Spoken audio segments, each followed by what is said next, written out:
তারা রাসূলকে মক্কা থেকে বের করে দিয়েছে এবং তোমাদেরকেও বের করে দিয়েছে, মানে সাহাবায়ে কেরামকেও বের করে দিয়েছে। অপরাধ কি? আন তুমিনু বিল্লাহি রাব্বিকুম, তোমরা আল্লাহর প্রতি তোমাদের পালনকর্তা আল্লাহর প্রতি তোমরা ঈমান এনেছো, এজন্য তারা তোমাদেরকে বের করে দিয়েছে। ইন কুনতুম খারাজতুম জিহাদান ফি সাবিলি ওয়া ইবতিগা মারদাতি, যদি তোমরা আমার রাস্তায় জিহাদে বের হয়ে থাকো, আমার সন্তুষ্টির জন্য বের হয়ে থাকো, তাহলে তোমরা এদের সাথে কি করবে না? বন্ধুত্ব স্থাপন করবে না।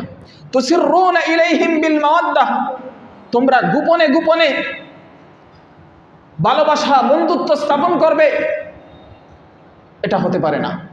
ওয়া আনা আ'লামু বিমা আখফাইতুম ওয়া মা আ'লানতুম, তোমরা যা লুকাও আর যা প্রকাশ্যে করো আমি সব কিছুর ব্যাপারে সর্বাধিক অবগত।